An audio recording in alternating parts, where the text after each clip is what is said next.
تمر علينا في يوم غد ذكرى وفاة الإمام الصادق عليه السلام 25 شوال کا دن امام جعفر صادق علیہ السلام کی شہادت سے منسوب ہے، اور اس جمعے کے خطبے میں ہم امام جعفر صادق علیہ السلام کی حیات طیبہ کے ان بنیادی پہلوؤں پر گفتگو کریں گے جس کے ذریعے صادق آل محمد نے معاشرے اور فرد کی اصلاح فرمائی۔ ان اساسی چیزوں میں سے پہلی چیز علم حاصل کرنا اور دوسروں کو علم سکھانا ہے، اور دوسری اساسی چیز نفس انسان کی تہذیب اور اصلاح ہے۔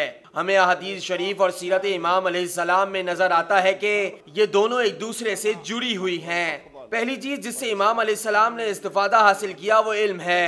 امام علیہ السلام کے دور میں حکومت بنو امیہ سے بنو عباس کی طرف منتقل ہو رہی تھی، اس وجہ سے ان پر وہ سختیاں اور صحبتیں نہیں تھیں جو امام علیہ السلام کے آباء و اجداد پر رہیں، اس لیے اس وقت امام علیہ السلام نے علوم آل محمد علیہ السلام کو پھیلایا۔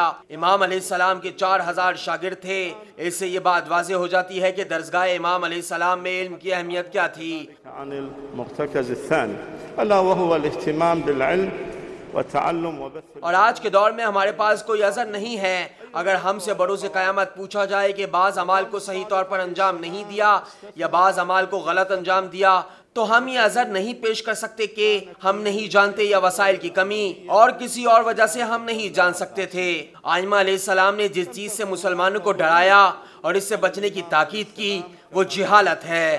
آج ہمارے پاس وسیع موقع ہے، وسائل مہیا ہیں، آج کسی قسم کا خطرہ بھی نہیں، جیسا کہ اس سے پہلے ہم علم حاصل کرنے کے حوالے سے سختیوں سے دوچار تھے اور آسانی سے علم حاصل نہیں کر سکتے تھے۔ لہٰذا آج ہم علم حاصل نہ کرنے اور احکام دین کو نہ سمجھنے کا کوئی عذر نہیں رکھتے۔ ہر جگہ علمی درس ہو رہے ہیں، ہمیں چاہیے کہ ہم اس فرصت سے استفادہ کرتے ہوئے علم حاصل کریں۔ ایسا نہ ہو کہ یہ فرصت کے لمحات ہمارے ہاتھوں سے نکل جائیں اور موت کا فرشتہ آئے اور ہم موت کی آغوش میں چلے جائیں۔ علم حاصل کرنے اور علم کی تعلیم دینے کی فرصت ہمارے پاس باقی نہ رہے۔ لذلك من جملة الأمور التي بہت سی روایات ہمیں علم کی اہمیت اور جہالت کے بارے میں تنبیہ کرتی ہوئی نظر آتی ہیں، جیسا کہ ایک حدیث میں ہے، علم ہر اچھائی کی اساس ہے اور جہالت ہر برائی کی اساس و بنیاد ہے۔ یعنی جتنی بھی اچھائیاں ہیں ان کی بنیاد علم ہے، اور جتنی بھی برائیاں ہیں سب کی بنیاد جہالت ہے۔ لہٰذا اگر کوئی چاہتا ہے سعادت کی زندگی گزارے تو اسے چاہیے کہ وہ علم حاصل کرے۔ اگر کوئی چاہتا ہے کہ وہ مصائب و آلام کے ساتھ زندگی بسر کرے تو وہ اپنی جہالت پر باقی رہے، اس لیے کہ بہت زیادہ احادیث میں یہ بات وارد ہوئی ہیں کہ انسان کی خوشبختی اور سعادت علم میں ہے، مصیبت اور بدبختی جہالت میں پوشیدہ ہے۔ آئمہ علیہ السلام ہر مقام پر علم کی اہمیت کو واضح کرتے ہیں۔ امام جعفر صادق علیہ السلام فرماتے ہیں، علم کو حاصل کرنے میں جلدی کرو، خدا کی قسم جس کے قبضہ قدرت میں میری جان ہے، ایک حدیث جو کسی سچے صاحب علم سے لی جائے وہ دنیا کے تمام سونا اور چاندی سے افضل ہے۔ هذه العلوم نحن علينا أيها الأخوة والأخوات أن نبادر ونستثمر هذه الظروف المواتية لنا۔ ایک اور مقام پر امام جعفر صادق علیہ السلام فرماتے ہیں، مجھے یہ بات ناپسند نہیں ہے کہ میرے اصحاب کو دین سمجھانے کے لیے سروں پر کوڑے مارے جائیں۔ دوسری چیز علم کو لکھنا اور اس کو محفوظ کرنا ہے۔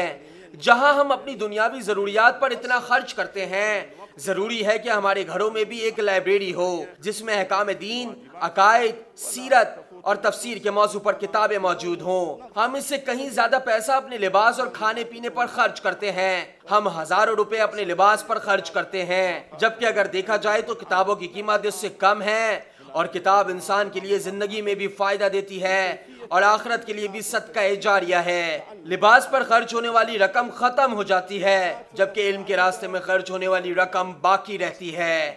وتعاستنا أصلها الجهل لذلك ورد في كثير من الأحاديث فيها تنبيه۔ امام علیہ السلام اپنے اصحاب سے مخاطب ہو کر فرماتے ہیں، اے مفضل، علم کو لکھو اور اس کو محفوظ کرو، علم کو اپنے دوستوں میں نشر کرو، اور اگر اس دنیا سے جاؤ تو اپنی اولاد کے لیے کتاب وراثت میں چھوڑ کر جاؤ، اس لیے کہ لوگوں پر ایک ایسا سخت اور شدید زمانہ آنے والا ہے کہ لوگ اس شدید اور سخت زمانے میں سوائے کتابوں کے کسی چیز سے مانوس نہیں ہوں گے۔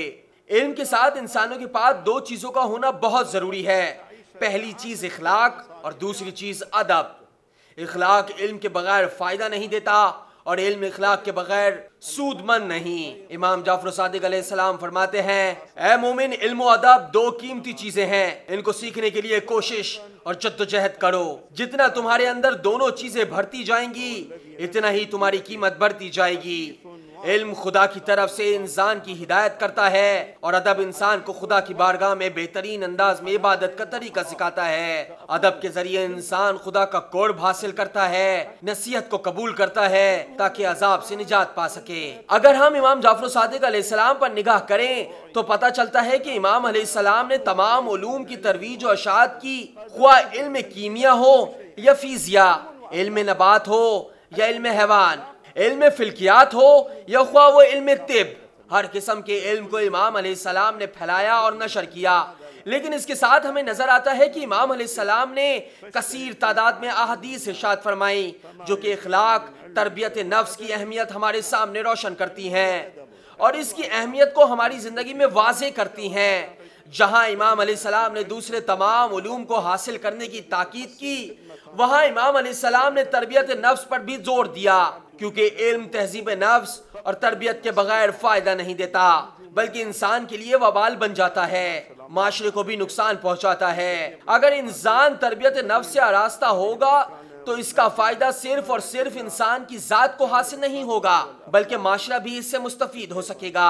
امام علیہ السلام نے اس بارے میں ارشاد فرمایا، تم میں سے اگر کوئی شخص دین میں تقوی اختیار کرنے والا ہو، زبان کا سچا ہو اور امانت کا ادا کرنے والا ہو، اور اگر لوگوں سے حسن اخلاق سے پیش آنے والا ہو تو اس سے کہا جاتا ہے کہ جعفری ہے۔ ایک شخص کا کردار، گفتار ان کے رہبر کی عکاس ہوتا ہے۔ اگر انسان کا کردار بلند ہوگا تو لوگ اس شخص کے رہبر کی تعلیمات کا اثر اس شخص میں دیکھیں گے، اور اگر اس کا کردار و اعمال برا ہوگا تو اس شخص کے اعمال کے برے اثرات معاشرے پر بھی پڑیں گے۔ ایک اور مقام پر امام علیہ السلام فرماتے ہیں، اپنی زبان کی اس طرح سے حفاظت کرو جس طرح تم اپنے خزانوں کی حفاظت کرتے ہو، اور اپنی خواہشات و ہوس سے اس طرح ڈرو جس طرح تم اپنے دشمن سے ڈرتے ہو۔ آخر میں خدا کی بارگاہ میں دعا کرتے ہیں کہ پروردگار ہمیں سیرت امام جعفر صادق علیہ السلام پر چلنے کی توفیق عطا فرمائے۔ أن يوفقنا للاقتداء بسيرته ونهجه